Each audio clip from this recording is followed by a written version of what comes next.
Hello, I am making dinner right now and I want to show you how to make gluten ribs. And you're going to start with some gluten flour. I keep mine in a jar, it's just easier. So I am doubling the recipe, and this recipe I got online somewhere. I think it was, I saw on the Fat-Free Vegan. I think that's who originally made this recipe. The fatfreevegan.com. Our everyday dish is where I saw it demonstrated years ago.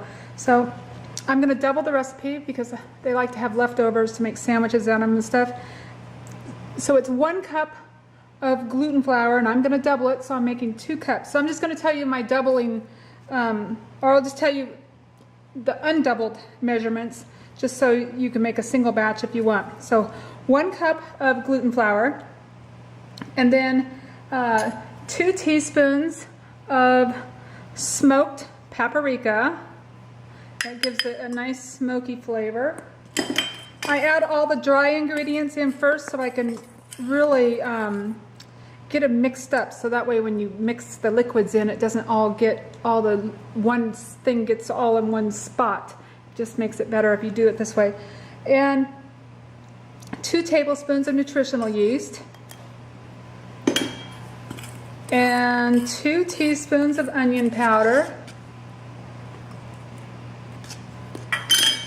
and a teaspoon of garlic powder. So I just make sure that it's mixed up nice. Just mix it up. Okay, and then from there, it calls for 3/4 of a cup of water and 2 tablespoons of nut butter. I'm using peanut butter. So what I do is I put it in my container, or a measuring cup, 3/4 cup water and 2 tablespoons peanut butter, and I put it in the microwave and I get it hot so the peanut butter will melt in there. I only do it for about a minute. And then, since I'm doubling this recipe, I'm gonna add 3/4 of a cup of cold water to this to cool it off. Just works out better that way. And then it calls for, it's going to start getting stretchy, and I just try to mix it as fast as I can and put it in my dish, sprayed with, greased. So that's all ready. And let's see, okay. Now I'm going to put this in. And then I'm just going to mix it real fast.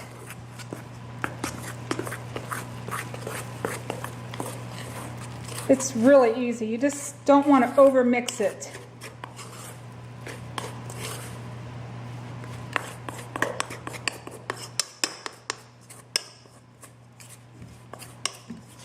Okay, that's all I'm going to do to it. This is just how I do it. It's worked very well for me. So that's how I do it. My 13 by 9 greased, and then I'm going to put it to all the edges. It's pretty easy. Just kind of roll it with your hands to get it to the edges.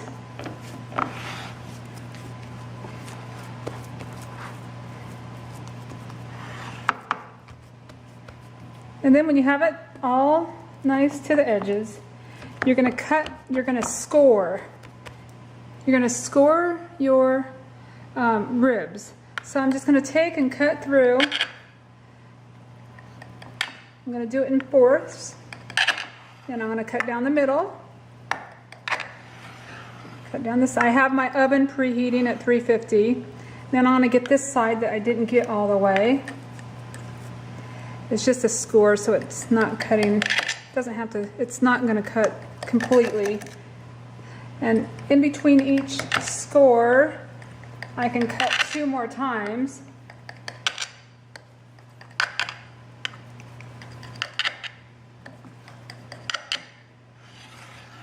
And then I'm just going on this side and finish cutting where I didn't cut all the way.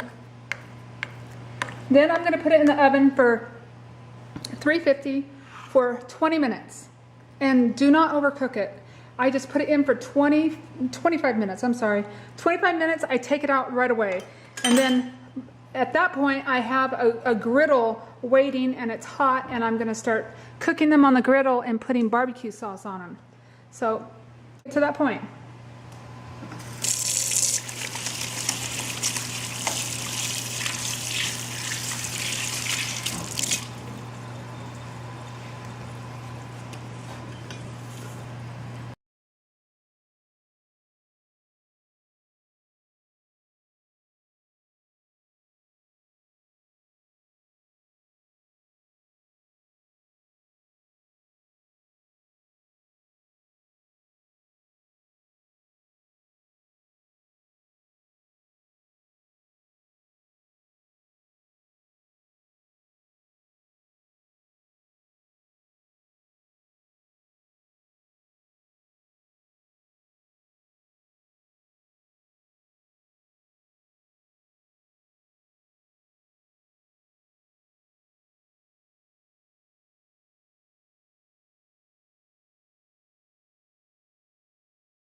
At that point, I have a griddle waiting, and it's hot, and I'm going to start cooking them on the griddle and putting barbecue sauce on them.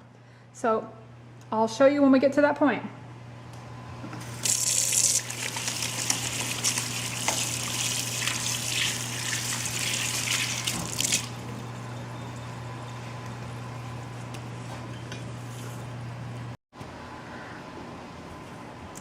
Okay, my timer is going off. 25 minutes has passed.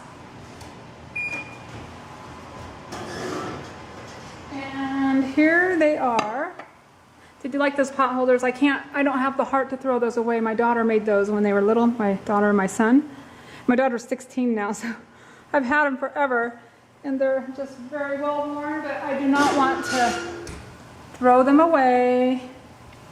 So at this point, I'm just gonna kind of go over the scored part. They turned out good too. See, now if you overcook them, they get real dry. And you can put these on the barbecue at this point, or you can put them on a griddle if you have a griddle in your house.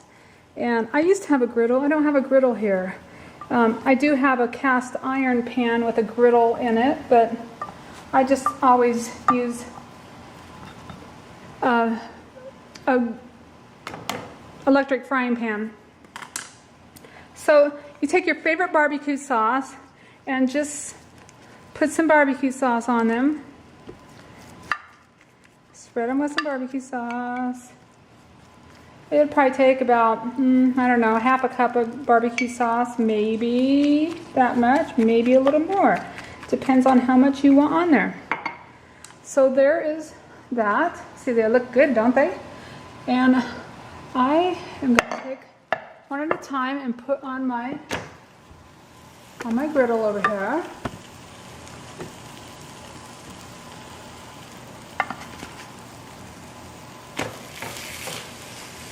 Just let them cook. They cook pretty fast. What I do is I usually, okay, so they have barbecue sauce on the bottom. And now I'm going to take and put some barbecue sauce on the top here. And in a minute, you're going to flip them, and you're going to do that again. You're going to put barbecue sauce on them. And you're going to keep on flipping them. I usually do it about, I don't know, it just depends on how I feel or how I want them to turn out. It usually takes 2 flips. And it'll probably take, I don't know, 2 or 3 minutes on this side. I have this electric frying pan at 350, and I'll just let them cook. They'll kind of blacken. So if you had them on the griddle, they'd really blacken really nice, on the barbecue or on a grill. And I've never done them on the barbecue or the grill, so I don't know how long to tell you. But I do stress, do not let them overcook because they will get really tough, and that's no fun. Everybody tells me I don't like these, so I really make sure they stay nice. You can see they're not tough at all. They're still really bouncy. I can't eat wheat, so I don't eat any kind of gluten products. It's very rare you see me eating some kind of bread or gluten products, but they love them. And they do look good, I just can't eat them. I'm allergic to it. You can test it to see what it's doing. It's definitely not done on that side. So I'll be back and I'll show you after I flip them again. Okay, I think they're ready to turn, and I forgot, I don't know if I told you, you need to, yeah, they're perfect. You need to put some spray on your griddle before you start so they don't stick. See how they get all nice and black, and that's perfect. And you put some more.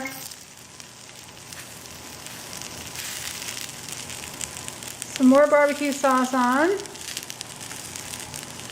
And then if you want to do it one more time, you can do it one more time. Let's make sure it's saturated all over them. Let that go for about, I don't know, 2 to 3, 4 minutes. Okay, and then at this point, I'm going to, it's been a few minutes, I'm going to turn them again. And this is the last time I'm going to turn them. I'll put a little barbecue sauce on this side. And then I will call it good.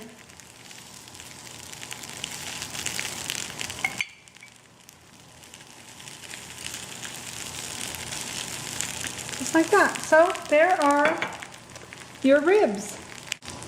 This is my family's favorite, and as soon as they walk in and see that they're having ribs tonight, they will be excited. I'll make ribs, baked potatoes, and some kind of vegetable for them, and I guarantee you they'll be excited. They love, this is one of their favorites. Okay, have a good day. Bye-bye.